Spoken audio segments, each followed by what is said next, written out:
ஸ்டாலின் அவர்கள் கூட வந்து எடப்பாடி அவர்கள் சுயமரியாதையோடு செயல்படணும், தமிழகத்துக்கூட உரிமைகளை விட்டு கொடுக்கக்கூடாது.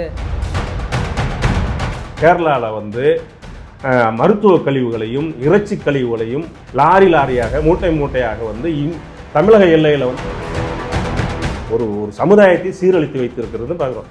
நேற்று கூட பார்த்தீங்கன்னா கஞ்சா போதையில் நம்ம சென்னையை ஒட்டி இருக்கிற மீஞ்சூர் பக்கத்தில் இருக்கிற ஒரு ஊரில் வந்து கஞ்சா போதையில் சென்ற 4 பேர் வந்து அந்த கண்ணுமுள்ளு தனியாக வெட்டி போட்டு போயிருக்கு.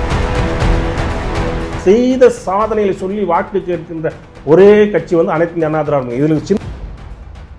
அதுக்கப்புறம் அண்ணன் எடப்பாடியார் அவர்கள் வந்து அவருக்கு இறங்கி அடிக்க ஆரம்பிக்கவும் வந்து கதற ஆரம்பிச்சிட்டாங்க.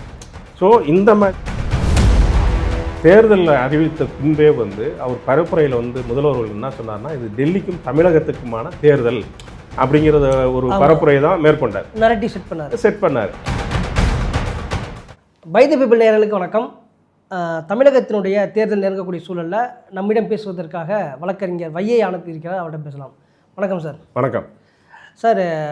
தொகுதி மறுவரையறை, அதாவது ஒவ்வொரு நாடாளுமன்ற தேர்தலில் வரக்கூடிய சூழலில் பெண்களுக்கு அதிக முக்கியத்துவம் கொடுக்கணும் அப்படின்னு சொல்லிட்டு இப்போ மசோதாவை தாக்கல் செய்வதற்காக தொகுதி மறுவரையறை செய்யணும்னு சொல்லிட்டு மத்திய அரசு இன்றைக்கி ஒரு தாக்கல் செஞ்சுருக்காங்க. ஏற்கனவே தமிழக முதல்வர் ஸ்டாலின் அவர்கள் இது வந்து தமிழகத்துக்கு எதிரானது, தென்னிந்தியாவை பாதிக்கக்கூடியது, தென் தமிழக மாநிலத்தில் இருக்கக்கூடிய மாநிலங்களுக்கு ஏற்கனவே ஒரு பாதிப்பை ஏற்படுத்தும், அதை நிறுத்த வேண்டும் என்று கோரிக்கை வச்சார். அதைத் தொடர்ந்து இன்றைக்கி தமிழகத்தில் கருப்பு கொடி ஆர்ப்பாட்டமும் திமுக அறிவித்து நடந்துக்கிட்டு இருக்கு. உண்மையிலேயே இந்த தொகுதி மறுவரையறை தமிழகத்துக்கு பாதிப்பை ஏற்படுத்துமா, எப்படி சார்? இல்லை, நிச்சயமாக கிடையாது. ஏன்னா இது ஏற்கனவே வந்து இது தொடர்ந்து வந்து பெண்களுக்கு வந்து 33% உள்ஒதுக்கீடு கொடுக்கணும் சட்டமன்றத்துலேயும் நாடாளுமன்றத்துலேயும் வந்து ஒரு பெருசாக இந்த விவாதம் போயிட்டுருக்கிறப்ப அதை ஒட்டி தான் வந்து இப்போ வந்து தொகுதி மறுவரையறை செஞ்சு பெண்களுக்காக அந்த 33% இடஒதுக்கீடுக்காக தான் இந்த மசோதா வருது. இன்னொன்று, தொடர்ந்து பிரதமரும் சரி, உள்துறை அமைச்சர் திரு அமித்ஷா அவர்களும் சரி, தொடர்ந்து இதில் வந்து இந்த தொகுதி மறுசீரமைப்பில் எந்த ஒரு மாநிலமும் பாதிக்கப்படாது அப்படிங்கிற மிக தெளிவாக சொல்லிக்கிட்டே வர்றாங்க.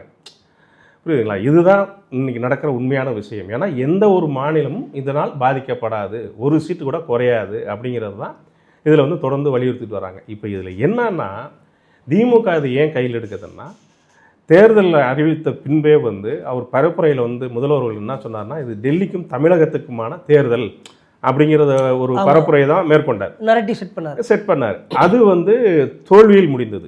அது வந்து மக்கள்கிட்ட பெருசாக ஈர்க்கலை. அதுக்கப்புறம் என்ன பண்ணாங்க, இந்திங்கிற மாதிரிலாம் சொல்லி பார்த்தாங்க. அந்த இதுவும் வந்து மக்கள் மத்தியில் வந்து எடுபடலை. அதுக்கப்புறம் தான் தனிமனித தாக்குதல், அதிமுக பேச்சாளர் எடப்பாடியார் அவர்களை வந்து தனிமனித தாக்குதலை வந்து முதல்வர் அவர்களும் அவர்களின் மகன் துணை முதல்வர் உதயநிதி ஸ்டாலினும் தொடர்ந்து வந்து தனிமனித தாக்குதல் நடத்தினாங்க. அப்பையும் வந்து அண்ணன் எடப்பாடியார் வந்து ஒவ்வொரு பரப்புரையிலையும் வார்னிங் கொடுத்துக்கிட்டே இருந்தார். தம்பி, நான் பேசினா நீங்கள் தாங்க மாட்டேன், என்னோட அரசியல் அனுபவம் கூட உங்கள் வயது கிடையாது, இந்த மாதிரிலாம் பேசாதீங்கன்னு சொல்லி பார்த்தா கேட்கல. அதுக்கப்புறம் அண்ணன் எடப்பாடியார் அவர்கள் வந்து அவர் இறங்கி அடிக்க ஆரம்பிக்கவும் வந்து கதற ஆரம்பிச்சிட்டாங்க. ஸோ இந்த மாதிரி சூழ்நிலை அவர்கள் வந்து ஒவ்வொரு நெரேட்டிவாக செட் பண்ண பார்த்தாங்க. அது எல்லாமே தோல்வியில் முடிந்தது. இப்போ வந்து என்ன பண்ணிட்டாங்க, இதை கையில் எடுத்துருக்குறாங்க. இந்த தொகுதி மறுசீரமைப்பு, இதை வந்து தொகுதி மறுவரையை வந்து இவங்க வந்து கையில் எடுத்து இதை வச்சு ஒரு இதை பண்ணலாம் அப்படின்னு நினைக்கிறாங்க. ஆனால் இதுவும் தோல்வியில் முடியும். ஏன்னா கருப்பு கொடியேந்தி இவங்க நிற்கிறது வந்து யாவுன்னா அவங்களுக்கு இதை தவிர வேறு எதுவுமே திமுகவுக்கு தெரியாது. மது ஒழிப்பு அது என்னென்னமோ பண்ணி பார்த்தேன். எதை எடுத்தாலும் உடனே இது பண்ணுறது. எதிர்கட்சியாக இருக்கிறப்ப வந்து பாரத பிரதமர் வந்தப்போ கருப்பு பலூனை விட்டது இவங்களுக்கு தெரிஞ்சது தான். ஆனால் இவங்க ஆளுங்கட்சி வந்த அப்படின்னா அங்கே மத்திய அரசோட தயவு தேவைன்னா வெள்ளை கொடை கொண்டு போனதெல்லாம் இவங்களோட இதுதானே தவிர இந்த தேர்தலில் வந்து இது வந்து பெருசாக தாக்கத்தை ஏற்படுத்தாது. இது வந்து ஒரு அரசியலுக்கான தேர்தலுக்கான ஒரு ஸ்டண்டாக தான் திராவிட முன்னேற்ற கழகம் செய்கிறது அப்படிங்கிறது தான் நிதர்சனமான உண்மை. சார், இப்போ களம் வந்து அதிமுகவுக்கு சாதகமாக சொல்லப்படுது. ஒரு சில கருத்து கணிப்புகள் கூட அதிமுக முன்னிலை வைக்குது. கிட்டத்தட்ட 138 தொகுதிகளை வந்து கைப்பற்றுவதற்கு வாய்ப்புகள் இருக்குலாம் சொல்கிறாங்க. ஸோ இந்த நேரத்தில் மத்திய அரசினுடைய இந்த அறிவிப்பு வந்து தமிழகத்தை, இந்த தமிழர்ன்ற ஒரு ஒற்றுமையை திமுக அந்த ஒரு அரசியலுக்காக பயன்படுத்துதுன்ற மாதிரியான சூழல் இருக்குது. ஏற்கனவே மம்தா அவர்கள் கூட திமுகவுக்கும் பாஜகவுக்கும் ஒரு ரகசிய உடன்பாடு இருக்குது, மறைமுக உறவு இருக்குன்ற மாதிரி சொல்லியிருந்தாங்க. ஸோ தமிழக அதிமுகவினுடைய ஒரு நல்ல வாய்ப்பு இருக்கிறப்ப அதிமுக கூட்டணி இருக்கக்கூடிய பாஜக இந்த நிலைப்பாடு எப்படி பார்க்குறீங்க சார்? இல்லைங்க, அது வந்து இது காலமாக வந்து எதிர்பார்த்த ஒன்று தான். அந்த 33% பெண்களுக்கான இடஒதுக்கீடுங்கிறது எதிர்பார்த்தது. அது இந்த பாராளுமன்ற கூட்டத்தொடரில் கொண்டு வராங்களே தவிர வேற ஒன்றும் இதில் வந்து நான் உள்நோக்கம் எதுவும் பார்க்கல.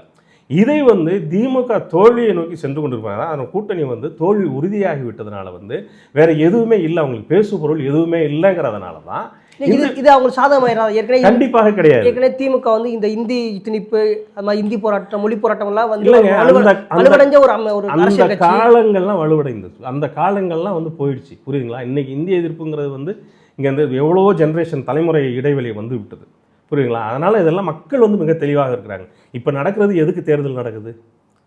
மாநில அரசுக்கு வந்து சட்டமன்ற தேர்தல் நடக்குது. இவர் தான் டெல்லி தமிழகம்னாரு, அது எடுபடலை. இந்த மாதிரி ஒன்று ஒன்றா பண்ணுறாங்க. அதனால் மக்கள் மத்தியில் வந்து அது வரவேற்பை பெறவில்லை அப்படிங்கிறதா உண்மை. இப்போ ஸ்டாலின் அவர்கள் கூட வந்து எடப்பாடி அவர்கள் சுயமரியாதையோடு செயல்படணும், தமிழகத்துக்கூட உரிமைகளை விட்டு கொடுக்கக்கூடாது, எல்லோரும் ஓரணியில் திரளணும்னு சொல்லியிருக்காரு. அதாவது தமிழகத்தின் உரிமையை விட்டு கொடுத்தது திமுகவோட யாருமே அதிகமாக துரோகங்கள் தமிழகத்துக்கு செஞ்சுருக்க முடியாது. இது சொல்கிறதுக்கு ஸ்டாலினுக்கு அருகதையே கிடையாதுன்னு தான் நான் சொல்லுவேன்.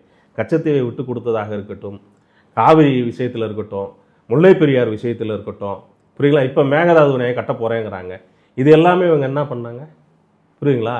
அதாவது தமிழகத்தின் உரிமையை விட்டு கொடுத்தது திராவிட முன்னேற்ற கழகம் தான். தொடர்ந்து காலமாக விட்டு கொடுத்தது, தமிழர்களுக்கு துரோகம் செய்தது திராவிட முன்னேற்ற கழகம் தான் அப்படின்னு நான் சொல்கிறேன். ஏன்னா இதே பக்கம் மறுபக்கம் பார்த்துக்கிட்டிங்கன்னா அனைத்து இந்திய அண்ணா திராவிட முன்னேற்ற கழகம் தான் காவிரிக்காக புரட்சித் தலைவர் அம்மா அவர்கள் இருக்கும்பொழுது உச்சநீதிமன்றத்தை நாடி அதில் ஒரு சரியான தீர்ப்பை பெற்று அதை கெஜெட்டில் ஏற்றுனாங்க. புரியுதுங்களா? முல்லை பெரியார் விஷயத்திலையும் அதே மாதிரி அனைத்து இந்திய அண்ணா திராவிட முன்னேற்றங்கள் தான் புரட்சித் தலைவர் அம்மா அவர்கள் தான் வந்து உச்சநீதிமன்றத்தின் நடுங்கி அணையின் உயரத்தை வந்து கூட்ட வேண்டும் சொல்லிட்டு ஒரு உத்தரவை பெற்றது அனைத்து இந்திய அண்ணா திராவிட முன்னேற்ற கழகம். புரியுதுங்களா? மேகதாது அணைக்கும் வந்து அவங்க கட்டுறப்ப பூர்வாங்க எதுவுமே செய்யக்கூடாதுன்னு சொல்லி உச்சநீதிமன்றத்தில் வந்து வழக்கு தாக்கல் செய்து அனைத்து இந்திய அண்ணா திராவிட முன்னேற்ற கழக ஆட்சியில் தான். ஆனால் இப்போ இவங்க வந்து உச்சநீதிமன்றத்தில் அந்த வழக்கு வர்றப்ப கோட்டை விட்டுட்டு அவங்க வந்து பூர்வாங்க பணியை தொடங்கலாம் அப்படின்னு சொல்லிட்டு ஒரு உத்தரவு வந்து திராவிட முன்னேற்ற கழக ஆட்சியில் இருக்கிறப்ப தான் இப்போ தான் உத்தரவு வாங்கியிருக்கிறாங்க. புரியுதுங்களா? அந்த மாதிரி தொடர்ந்து வந்து தமிழகத்திற்கும் தமிழர்களுக்கும் துரோகம் இழைத்தது வந்து திராவிட முன்னேற்ற கழகம் தான். அதனால் மக்களுக்கு மிக தெளிவாக தெரியும். இவங்க இருக்கிறப்ப கச்சத்தீவை கொடுத்துருவாங்க. அதே மாதிரி மத்திய அரசில் 15 வருஷம் 19 வருஷம் இருப்பாங்க, பதவியில் இருப்பாங்க, அமைச்சர்களாக இருப்பாங்க. அப்போல்லாம் கச்சத்தீவை பற்றி பேச மாட்டாங்க. இப்போ உடனே அங்கே வந்து வேற பிஜேபி வந்துருச்சுன்னா உடனே கச்சத்தீவை மீட்டு கொடுங்கன்னு கேட்பாங்க. எடுத்து கொடுத்தது இவங்க. புரியுதுங்களா? அதனால இது மக்களுக்கு வந்து தெளிவாக புரிந்து கொண்டார்கள். திராவிட முன்னேற்ற கழகத்தின் திருட்டுத்தனத்தை, இந்த மாதிரி பொய் பொருட்டுகளை வந்து மக்கள் வந்து மிக தெளிவாக தெரிந்து கொண்டார்கள். அதனால வந்து அவங்க என்ன சொன்னாலும் மக்கள் மத்தியில் இந்த விஷயங்கள் எதுவுமே எடுபட போவதில்லை அப்படிங்கிறது நிதர்சனமான உண்மை. சார், இப்போ மக்கள் தொகை அடிப்படையில் தான் இந்த தொகுதியும் இருக்கும் போது ஏற்கனவே தமிழகம் இந்த குடும்ப கட்டுப்பாட்டு விஷயத்தில் தமிழகம் உள்ளிட்ட தென் மாவட்டங்கள் ரொம்ப கடுமையாக வந்து ஃபாலோ பண்ணாங்க, வட மாநிலங்கள் ஃபாலோ பண்ணலை. ஸோ அதனால மக்கள் தொகை அடிப்படையில் என்ன சொல்கிறேன்னா அந்த வரைவு இன்னைக்கு தான் தாக்கல் பண்ணுறாங்க. அதோட இது வந்து முழு சாராம்சம் நமக்கு எதுவுமே தெரியாது. இன்னொன்று இந்த மாநிலம் இருக்குன்னா இந்த மாநிலத்திற்கு 50% உயர்த்தி கொடுப்போம் அப்படிங்கிறது தான் சொல்ல வராங்க. அப்படிங்கிறப்ப இதில் மக்கள் தொகைங்கிறது ஒரு இதில் வரல, கணக்கில் வரல. அது நீங்கள் பார்க்க மொத்த இதையும் பார்த்தோம்னா அதை அவங்க சப்மிட் பண்ணியிருக்காங்க இல்லையா, அதை பார்த்தா தான் நமக்கு தெரியும் என்ன சாதக பாதகங்கள் தெரியும். எதுவுமே இல்லாமல் இவங்க எடுத்த உடனே அந்த தேர்தலை அடுத்த வாரம் நேரம் தேர்தல் அதை மனதில் வைத்து வந்து இவர் வந்து ஒரு குழப்பத்தை உண்டு பண்ணுகிறார்கள் அப்படிங்கிறதா. அப்போ எந்த அடிப்படையில் சொல்கிறாங்க? இப்போ அங்கே மாநிலம் அங்கே அதாவது நாடாளுமன்றத்தில் தமிழகத்தோட குறையிலே ஒதுக்காது, அவங்களுடைய பெரும்பான்மை அதிகமாகிரும் அப்படின்ற மாதிரியான குற்றச்சாட்டு. சரி, இப்போ 40 MP வச்சுருக்காங்களே, இவங்க என்ன பண்ணி கிழிச்சாங்க பாராளுமன்றத்தில்? சொல்லுங்கள் பார்ப்போம். 40 பாராளுமன்ற உறுப்பினர் வச்சுருக்காங்கல்ல, திராவிட முன்னேற்ற கழக எம்பிகள் அங்கே என்ன செய்து கொண்டு இருக்கிறார்கள் இன்றைக்கு வரைக்கும்? தமிழகத்து பிரச்சனை குரல் என்ன பேசுனாங்க சொல்லுங்க. சொல்றாங்க அதுதாங்க, என்ன குரல் கொடுத்தாங்க நீங்க சொல்லுங்க. நீங்க தானே கேள்வி கேட்குறீங்க, என்ன குரல் கொடுத்தாங்க சொல்லுங்க பார்ப்போம். புரியுதுங்களா? அதாவது கர்நாடகாவில் வந்து மேகதாது அணையை கட்டுறதுக்கு முழு முயற்சியில் இருக்கிறது, ஒற்றை காலில் நிற்பது, விடாப்பிடியாக நிற்பது அங்கே இருக்க துணை முதல்வர் DK சிவகுமார் அவர்கள். அவர் இங்கே தேர்தல் பரப்பிக்க வர்றாரு, அவரோட கை கொத்து இது பண்ணி இது பண்ணுறாரு. ஏன் அவர்கிட்ட கேட்க வேண்டியதானே? துப்பு இல்லை உங்களுக்கு? அங்கே வந்து கேரளாவிலேருந்து பினராயி விஜயன் வர்றாரு, முல்லை பெரியார் விஷயத்தை பேசலாம்ல. இன்னும் கொடுமை என்னன்னா, கேரளாவில் வந்து மருத்துவ கழிவுகளையும் இறைச்சி கழிவுகளையும் லாரியாக மூட்டை மூட்டையாக வந்து தமிழக எல்லையில் வந்து லாரியில் கொண்டு வந்து கொட்டுறாங்க. அதை கேட்கறதுக்கு உங்களுக்கு துப்பு இல்லை. ஆனால் இங்கிலிருந்து கனிம வளங்கள் வந்து மொத்தமாக மலைகளை வந்து தரைமட்டமாக்கி கேரளா போன்ற அண்டை மாநிலங்களுக்கு இவங்க வந்து கள்ளத்தனமாக விற்கிறார்கள். இதுதான் திராவிட முன்னேற்ற கழகம் செய்கிறது. இதைத்தான் நம்ம பேசணும். தமிழகத்தினாலனா இதைத்தான் நம்ம பேசணும். புரியுதுங்களா? இப்போ அந்த பில்லு வந்து இப்போ தான் இது பண்ணியிருக்கிறாங்க, தாக்கல் செய்திருக்காங்க. அந்த பில்லில் என்னென்ன சாராம்சங்கள் இருக்குது, என்னென்ன சாதக பாதகங்கள் இருக்குது தெரிஞ்சதுக்கப்புறம் தான் பேசணும். எதுவுமே தெரியாமல் அரசியல் பண்ணுறதே ஒற்றை குறிக்கோளாக வைத்து வாக்கு வங்கியை வைத்தே ஒரு அரசியல் செய்து கொண்டிருக்கிற திராவிட முன்னேற்ற கழகத்தை மக்கள் தெரிந்து கொண்டாலும் தான் உண்மை. புரியுதுங்களா? இவ்வளோ அண்டை மாநில முதல்வர் இருக்காங்க இல்லைங்க, இதெல்லாம் தமிழ்நாட்டோட பிரச்சனை தானே. இதுக்கு ஏதாவது தீர்வு கண்டிருக்காரா அந்த முதல்வர்? 5 வருடங்கள் ஏதாவது தீர்வு கண்டிருக்காரா? இதுதான் நான் மக்கள் மத்தியில் வைக்கிறேன். இந்த கேள்வியாவது மக்கள் மத்தியில் வைக்கிறேன் நான் வந்து. கண்டிப்பாக சார். இப்போ தேர்தல் நேரத்தில் திமுக வந்து ஒரு வாக்குறுதி கொடுத்தாங்க. 8000 ரூபாய், அதாவது திமுக ஜெயிச்சு ஆட்சிக்கு வந்தால் மகளிருக்கு 8000 ரூபாய் கூப்பன் வழங்கப்படும், அதில் விருப்பப்பட்ட பொருள் வாங்கலாம்ன்ற. ஆனால் இன்றைக்கி களத்தில் வந்துட்டு அந்த கூப்பன் போன்ற ஒரு இதை அடித்து கொடுத்து பொதுமக்களை வந்து திமுக கொடுக்குறதா குற்றச்சாட்டுகள் இருக்குது. நிறைய அதிமுக கூட நிறைய வழக்குகள்லாம் பதிவு பண்ணியிருக்காங்க. இது எப்படி சார் பார்க்குறீங்க? அதாவது இவங்க தேர்தல் வாக்குறுதியில் நாங்கள் திமுக மீண்டும் ஆட்சிக்கு வந்தால் 8000 ரூபாய் கூப்பன் தருவோம்னு சொன்னாங்க. அது ஏன் இப்பயே அவங்க கொடுக்குறாங்க? மக்கள் மத்தியில் வந்து அதாவது ஒரு போலியாக ஒரு மக்களை ஏமாற்ற வேண்டும் அப்படிங்கிற ஒரு எண்ணத்தில் தானே வந்து கொடுக்குறாங்க. அதான உண்மை. ஏன்னா சென்ற தேர்தலில் பார்த்தீங்கன்னா கவர்ச்சிகரமாக 55 தேர்தல் வாக்குறுதி கொடுத்து ஏமாற்றி ஆட்சி கட்டியில் அமர்ந்தார்கள். ஆனால் அவங்க கொடுத்த தேர்தல் வாக்குறுதியில் 10-13% தான் நிறைவேற்றினாங்க தவிர பெரும்பான்மையான வாக்குறுதிகளை நிறைவேற்றவே இல்லை. புரியுங்களா? போன தேர்தல் என்ன சொன்னாங்க? 2000 எங்கள் தேர்தல் அறிக்கையை தான் கதாநாயகன் சொன்னாங்க. இன்றைக்கு தேர்தல் அறிக்கையை தயாரித்த அந்த குழுவில் அந்த தலைவி கனிமொழி என்ன சொன்னாங்க? அது கதாநாயகன்னா இந்த தேர்தல் அறிக்கை கதாநாயகின்னு சொன்னாங்க. சூப்பர் ஸ்டார் சொன்னாங்க. அந்த சூப்பர் ஸ்டார் எங்கே போச்சு? இன்னைக்கு திராவிட முன்னேற்ற கழகம் வெளியிட்ட தேர்தல் அறிக்கையை பற்றி எங்காவது பேசு பொருளாக இருக்கிறதா? கிடையவே கிடையாது. அதே மறுபக்கம் பார்த்தீங்கன்னா அனைத்து அண்ணா திராவிட முன்னேற்றம் கொடுத்த தேர்தல் வாக்குறுதிகள் அனைத்து மக்களிடம் சென்று சேர்ந்து இருக்கிறது. ஏன்னா அனைத்து அண்ணா திராவிட முன்னேற்றம் தேர்தல் வாக்குறுதி கொடுத்தால் அதை நிறைவேற்றுவோம் செய்வோம் அப்படிங்கிற நம்பிக்கை மக்கள் மத்தியில் இருக்குது, தாய்மார்கள் மத்தியில் இருக்குது, விவசாயிகள் மத்தியில் இருக்குது, மாணவர்கள் மத்தியில் இருக்குது. புரியுங்களா? ஒவ்வொரு துறையை சார்ந்தவர்கள் மத்தியிலும் இருக்குது.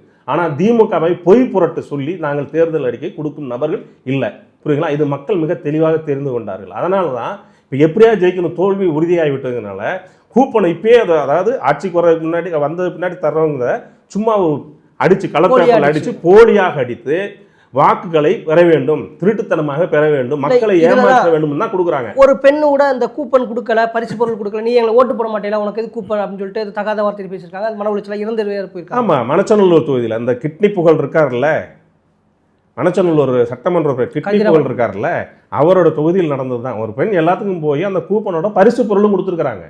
அதில் பார்க்க வேண்டியது என்னன்னா, கூப்பன் மட்டுமல்லாமல் தேர்தலை மனதில் வைத்து வாக்குகளை மனதில் வைத்து பரிசு பொருள் கொடுத்துருக்குறாங்க, பாத்திரம்லாம் கொடுத்துருக்காங்க. அது இந்த பொண்ணு போய் கேட்டிருக்காங்க. கேட்குறப்ப கேலியும் கிண்டலும் செய்து அவங்கள அசிங்கப்படுத்தி கொடுத்துருக்காங்க. கொடுத்துட்டு மறுநாளும் வந்து கேலியும் கிண்டலும் செய்தால் மன உளைச்சல் தாங்காமல் அந்த பெண்மணி வந்து இன்னைக்கு வந்து தன் உயிரை மாய்த்து கொண்டார். இதுக்கெல்லாம் அவங்க பதில் சொல்லியே தான் ஆகணும். தேர்தல் ஆணையம் என்ன சார் பண்ணுது? தேர்தல் ஆணையம் இதுக்கப்புறம் தாங்க இன்னைக்கு தேர்தல் என்ன சொன்னால் கூப்பன் கொடுக்கக்கூடாது அப்படின்னு தேர்தல் ஆணையம் வந்து இன்னைக்கு வந்து திராவிட முன்னேற்றம் அந்த 8000 ரூபாய் கூப்பன் கொடுக்கக்கூடாதுன்னு சொல்லி தேர்தல் ஆணையம் ஒரு ஆணையை போட்டிருக்கிறது அப்படிங்கிறத பார்க்கணும். இல்லை, இந்த பரிசு பொருட்கள்லாம் கொடுக்குறாங்க, பணம் பட்டுவாடா நிறைய சமூக வலைதளங்கள் பார்க்க முடியுது. பணம் கொண்டு போகிறத பிடிச்சிடறாங்க, பணம் கொண்டு போகிறத பிடிக்கிறேன்னு சொல்லியெல்லாம் சில அரசியல் கட்சிகள் குற்றச்சாட்டு வைக்கிறாங்க. நாங்கள் சொல்லி கூட பிடிக்க மாட்டேன்றாங்கன்னு சொல்கிறாங்க. தேர்தல் ஆணையம் குற்றச்சாட்டு. அதுதாங்க, ஒரு சில அதிகாரிகள் தான் வந்து திராவிட முன்னேற்ற கழகத்துக்கு சார்பாக இருந்த ஒரு சிலர் தான் மாற்றப்பட்டு இருக்கிறார்கள். இன்னும் நிறைய பேர் வந்து திராவிட முன்னேற்றங்களின் தொண்டர்களாக வீரர்கள் ஏதாவது தான் மாவட்ட செயலர் மாதிரி தான் இன்னும் ஒரு சில மாவட்டங்களில் வந்து அரசு அதிகாரிகள் திராவிட முன்னேற்றத்துக்கு சாதகமாக இருக்கிறார்கள் தான் உண்மை. இதை நாங்கள் தொடர்ந்து தேர்தல் ஆணையம் முன்பு நாங்கள் வந்து புகாராக நாங்கள் வைத்துக்கொண்டு எங்கள் கூட்டணி கட்சியில் வைத்துக் கொண்டிருக்கோம். இன்னும் நிறைய பேர் இடமாற்றம் செய்ய வேண்டும் அப்படிங்கிறது தான் நிதர்சனமான உண்மை. இல்லை, குறுகிய இன்னும் 7-8 நாட்கள் தான் இருக்குது. இந்த காலத்தில் தான் இப்போ இந்த குறுகிய காலத்தில் தான் இந்த பணம் அதிகமாக பண்ணுறதோ இல்லை பொருட்கள் கொடுக்குறதோ நடக்கும். இனி எப்படி மாற்றக்கூடிய சூழல் இருக்கும். அது என்ன நீங்கள் பணம் கொடுத்தாலும் சரி, மக்களோட மனநிலை இந்த 5 ஆண்டுகள் அவல ஆட்சியை பார்த்து மக்கள் வந்து மிக வேதனையில் இருக்கிறார்கள் அப்படிங்கிற நிதர்சனம். நீங்கள் என்ன பணம் கொடுத்தாலும் சரி, வாக்குகளுக்காக நீங்கள் வாக்குகளை பெற வேண்டும் என்பதற்காக எவ்வளவு பணம் கொடுத்தாலும் சரி, இந்த முறை மக்கள் திமுகவை புறந்தள்ளுவார்கள் அப்படிங்கிறதான் நிதர்சனமான உண்மை. ஏன்னா இந்த 5 ஆண்டு கால ஆட்சியில் பார்த்தீங்கன்னா இவங்க எண்ணற்ற வாக்குறுதி கொடுத்து வந்தாங்க. அரசு ஊழியர்களுக்கும் ஆசிரியர்களுக்கும் பழைய ஓய்வு திட்டம் பண்ணலை, விவசாயிகள் கடன் தள்ளுபடினாங்க பண்ணலை, மாணவர் கடன் தள்ளுபடினாங்க பண்ணலை. இந்த மாதிரி எண்ணற்ற இதெல்லாம் அடிப்படையான ஒரு விஷயங்கள். இந்த மாதிரி எண்ணற்ற வாக்குகள் நிறைவேற்றவே இல்லை. இதை தாண்டி 24 மணி நேரம் மது கிடைக்கிறது. 12 மணி காலையில் திறந்து இரவு 10 மணி வரைக்கும் தான் டாஸ்மார்க்குன்னா, ஆனால் இரவு முழுக்க 24 மணி நேரமும் டாஸ்மார்க் பக்கத்தில் இருக்கிற பார்களிலையோ சின்ன சின்ன கடைகள்லையோ மது விற்கப்படுவதை நாம் தினம்தோறும் பார்த்து கொண்டிருந்தோம். ஒன்று ரெண்டாவது வந்து போதை கலாச்சாரம், அதாவது கஞ்சா போன்ற இன்னும் எண்ணற்ற போதைகள் மெத்தப்பட்டாங்க எவ்வளவோ சொல்கிறாங்க. அந்த போதையினால் ஒரு தலைமுறைவே இளைஞர்கள் பட்டாளத்தையே வந்து இந்த 5 ஆண்டு கால அரசு வந்து திராவிட உருட்டு மாடல் அரசு வந்து ஒரு சமுதாயத்தை சீரழித்து வைத்திருக்கிறது பார்க்குறோம். நேற்று கூட பார்த்தீங்கன்னா கஞ்சா போதையில் நம்ம சென்னையை ஒட்டி இருக்கிற மீஞ்சூர் பக்கத்தில் இருக்கிற ஒரு ஊரில் வந்து கல்லூரி படிக்கின்ற மாணவி கீழே வந்து அவங்க பேரண்ட்ஸு அவங்க சகோதரர் இருக்காங்க, மேலே முதல் மாடியில் வந்து அந்த மாணவி வந்து படித்து கொண்டு இருக்கிறார். கஞ்சா போதையில் சென்ற 4 பேர் வந்து அந்த மாணவியை வந்து கண்ணுமுள்ளு தெரியாம வெட்டி போட்டு போயிருக்கிறாங்க. இது நேற்று நடந்த சம்பவம். இதை தான் இவர்கள் விதைத்திருக்கிறார்கள். திராவிட முன்னேற்ற கழகத்தில் வந்து கள்ளச்சாராய சாவுகளை பார்த்திருக்கிறோம். கஞ்சா போன்ற பொருட்கள் இன்றளவும் கிடைக்கிறது. இந்த கஞ்சா போதைக்கு இதாகி வந்து பெண்களுக்கு எதிரான பாலியல் வன்கொடுமைகள் தினந்தோறும் நடந்து கொண்டிருக்கிறத பார்த்தோம். 2.5 வயது குழந்தை வரை 70 வயது மூதாட்டி வரை பாலியல் துன்புறதுக்கு ஆளாட்டப்பட்டது பார்த்தோம். இல்லை, அண்ணா பல்கலைக்கழகம் தொடங்கி அனைத்து ஊர்களும் விழாத்து குளத்தில் வந்து முடிந்திருக்கிறது. இன்னும் இது போன்ற எண்ணற்ற செயல் நடந்திருக்கு. இது மக்களுக்கு மிக தெளிவாக தெரிகிறது.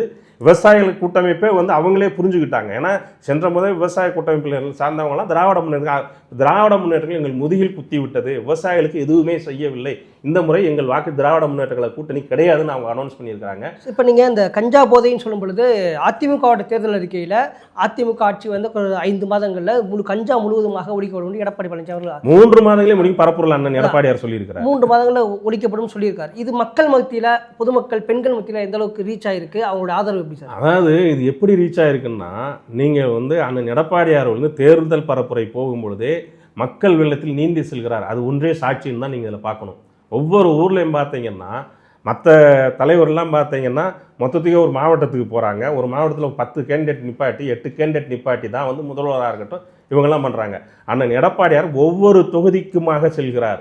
அப்போ ஒவ்வொரு தொகுதிக்குமாக மக்கள் வரவேற்பு எந்த அளவுக்கு இருக்கிறது அப்படிங்கிறது அந்த மக்கள் வெள்ளத்தில் அண்ணனை வரவேற்பதை சாட்சியாக நான் பார்க்கிறேன். நிச்சயமாக சார். இப்போ நீங்கள் அரசு ஊழியர்களுக்கு திமுக அந்த வாக்குறுதி நிறைவேற்றுகின்ற பொழுது நேற்று முதல் அரசு ஊழியர்கள் தங்களுடைய தபால் வாக்குகளையும் முதியவர்கள் தபால் வாக்குகள் வந்தாங்க. இதிலையும் முறைகேடு நடந்ததாக சொல்லப்படுது. இப்போ முதியவர்களுக்கு பணம் கொடுத்து ஓட்டு கேட்கறதா சொல்லப்படுது. ரெண்டாவது, எடப்பாடி பழனிசாமி அவர்கள் அரசு ஊழியர்களுக்கு ஒரு கோரிக்கை வைத்திருந்தார். அரசு ஊழியர்கள் திமுகவுடைய வாக்குறுதி நிறைவேற்றவில்லை, இதெல்லாம் யோசித்து ஓட்டு போடுங்கன்னு சொல்லியிருக்காரு. ஒருவேளை அரசு ஊழியர்களுடைய மனநிலை என்னவா இருக்கும்? ஏற்கனவே அரசு ஊழியர்கள் ஆசிரியர்களோட மனநிலை வந்து இந்த திருட்டு திராவிட ஆட்சிக்கு எதிராகத்தான் இருக்கிறது. அதனால தான் வந்து இவங்க வந்து இந்த தபால் ஓட்டிலேயே வந்து திருட்டுத்தனம் பண்ண ஆரம்பிச்சிருக்காங்க. அதை வந்து கையங்குளமாக பிடிபட்டு இருக்கிறார்கள்ங்கிற உண்மை. இனிமேல் அது வந்து தேர்தல் ஆணையம் மிக உன்னிப்பாக கவனிக்க வேண்டும் அப்படிங்கிறது தான் நாங்கள் வந்து கோரிக்கை வைத்திருக்கிறோம். அது முறையாக நடைபெறும். அதனால் வந்து அரசு ஊழியர்கள் ஆசிரியர்கள் வாக்கு வந்து இந்த முறை திருட்டு திராவிட ஆட்சிக்கு கிடையாது, அனைத்து இந்திய அண்ணா திராவிட அவர் வாக்கு கிடைக்கும். அதே மாதிரி விவசாயிகள், மாணவர்கள் நீங்கள் பார்க்கணும். அதாவது ஒரு ஆட்சியோட இது எப்படி சாதனை என்ன பார்க்கணும்னா, இந்த 5 ஆண்டுகளில் அவங்க வந்து செஞ்ச சாதனையை சொல்லி ஓட்டு கேட்கறதுக்கு உங்களுக்கு துப்பே கிடையாது. ஏன்னா செய்யலை. அவர் சொல்றாரு, முதல்வர் வந்து தேர்தல் பரப்புரையில் சொல்றாரு, 2000 ரூபாய் மகளிர் உரிமைத்துக்கு 2000 கொடுக்கப்படும், 1000 ரூபாய். 5 வருஷத்துல என்ன பண்ணாங்க நான் கேட்கறது? 5 வருஷத்துல நீங்க தேர்தல் அறிக்கையில அனைத்து மகளிர் நலம் காக்கும் மருத்துவம் அதுதாங்க சொல்றேன். நீங்க தேர்தல் அறிக்கையில 2024 சொன்னதை எத்தனை நிறைவேற்றினீர்கள் தான் நான் கேட்கிறேன். புரியுங்களா? அனைத்து மகளிருக்கும் 1000 ரூபாய் கொடுத்தீங்களா? கொடுக்கல. புரியுங்களா? அதுதான் நான் சொல்றேன். செய்த சாதனைகளை சொல்லி வாக்கு கேட்கின்ற ஒரே கட்சி வந்து அனைத்து இந்திய அண்ணா திராவிட. இதுல சின்ன எடுத்துக்காட்ட உங்களுக்கு சொல்றேன். இதே முதல்வர் வந்து ஒரு வீட்டில் போய் அவங்க அந்த குடும்பத்தில் இருக்கிறவங்க எல்லாம் பேசிட்டு இருக்கிறாங்க. அங்க அந்த அந்த வீட்டில் சொல்றாங்க, என் பொண்ணு கூட வந்து என் பொண்ணோ பையனோ அவங்க சொல்றாங்க அந்த இடத்துல 7.5% உள்ஒதுக்கீடுல தான் மருத்துவம் படிச்சுட்டு இருக்காங்க. உடனே இருந்துச்சு. இதுதான் சாதனை. புரியுங்களா? இதுதான் சாதனை. அதே மாதிரி காஞ்சிபுரத்தில் பார்த்தீங்கன்னா ஒரு மாணவி மருத்துவக் கல்லூரி படிச்சுட்டு இருக்கிறாங்க. அவங்க சொல்றாங்க, முதல் பேச்சை நான் தான் 7.5. நாங்கள் வந்து மிக சாதாரண குடும்பம், பெரிய வசதியான குடும்பம்லாம் கிடையாது. தேர்தல் பரப்புரைக்கு அந்த மாணவியே தானாக முன் வந்து அவர்கள் வந்து வர்றாங்க. புரியுங்களா? இதுதான் ஆட்சியின் சாதனைகளாக சொல்ல வேண்டும். புரியுங்களா?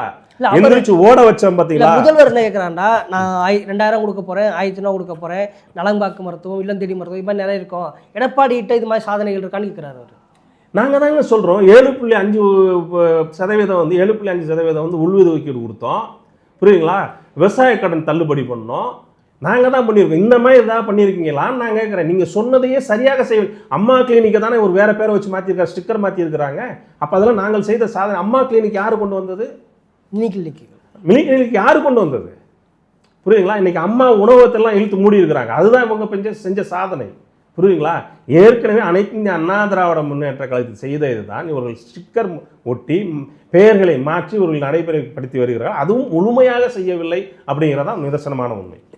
நிச்சயமாக சார். இப்போ தாவேக்காவுடைய வருகை தான் தமிழக அரசியலே வந்துட்டு ஒரு பேசு பொருளாக இருக்குது. ரெண்டாவது அவருடைய வருகை வந்து யாருக்கு பாதிப்பு ஏற்படுத்தும்ன்றதான ஒரு அச்சம் இருக்குது. சமீபத்தில் விஜய் அவருடைய பரப்புரைகள் வந்து மக்கள் பெரும்பள்ளம் இருக்குது. நேற்று கூட சென்னையினுடைய ஒரு 3 பகுதிகளில் பிரச்சாரம் பண்ணிட்டு இருக்காரு. களம் எப்படி அதிமுக சாதகமாக இருக்குது. தாவேக்கானுடைய வாக்கு வந்துட்டு ஒரு பக்கம் அதிமுகவினுடைய வாக்குகளையும் பெரும்பகுதி பாதிக்கும்னு சொல்கிறாங்க.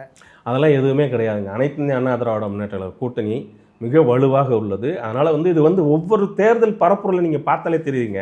கூட்டணி கட்சி தலைவரும் ஒவ்வொரு இடத்துக்கும் போயிட்டு இருக்கிறாங்க. அண்ணன் எடப்பாடியார் போகிறாரு, அன்புமணி ராமதாஸ் போகிறாரு, பாஜகவோட முன்னாள் மாநில தலைவர் திரு அண்ணாமலை அவர்கள் போகிறாரு, டிடிவி தினகரன் அவர்கள் போகிறாரு. ஒரு சில இடங்களில் வந்து அண்ணன் எடப்பாடியார் அவர்களும் திரு டிடிவி தினகரனும் இணைந்து பயணிக்கிறார்கள். அப்படிங்கிறது மக்கள் மத்தியில் பெரும் வரவேற்பை பெற்றிருக்கிறது. எங்கள் வெற்றி வாய்ப்பு பிரகாசமாக இருக்கிறது. நிச்சயமாக 2026 அனைத்து இந்திய அண்ணா திராவிட மாபெரும் வெற்றி பெறும். அண்ணன் எடப்பாடியார் அவர்கள் வந்து முதல்வராக அமர்வார் அப்படிங்கிறதான் உண்மை. விஜய் அவருடைய தாக்கம் எப்படி இருக்கும்? எங்களுக்கு எந்த பாதிப்பும் கிடையாது. அனைத்து இந்திய அண்ணா திராவிட முன்னேற்றங்களுக்கு விஜயால் எங்களுக்கு எந்த பாதிப்பும் கிடையாது. ஏன்னா விஜய் கட்சி ஆரம்பித்தோன்னு நாங்கள் பதறலை. அதை வரவேற்றவர்கள் அனைத்து இந்திய அண்ணா திராவிடம். யார் வேணுமாலும் கட்சி ஆரம்பிக்கலாம்னு சொல்லிட்டு வரவேற்றவர்கள் நாங்கள். விஜய் கட்சி ஆரம்பித்தோன்னா யார் பதறினாங்க, யாருக்கு அவர் இடையூறு கொடுத்தார்கள் அப்படிங்கிறது வந்து நான் மக்கள் மன்றத்திலே வச்சிடும். நிச்சயமாக சார். உங்களோட நேரத்தை ஒதுக்கி உங்களோட கருத்துக்களை பகிர்ந்துட்டு இருக்கு. ரொம்ப நன்றி சார். நன்றி. நேயர்களே, இந்த வீடியோ உங்களுக்கு பிடிச்சிருக்கும் நம்புகிறேன். இந்த வீடியோ பிடிச்சிருந்தா லைக் பண்ணுங்கள், கமெண்ட் பண்ணுங்கள், ஷேர் பண்ணுங்கள். மேலும் இது போன்ற உங்களுக்கு அரசியல் சம்பந்தமான வீடியோக்களை பார்ப்பதற்கு வை த பீப்பிள் சேனலை சப்ஸ்கிரைப் பண்ணுங்கள். உங்கள் நண்பர்களுக்கும் ஷேர் பண்ணுங்கள். நன்றி.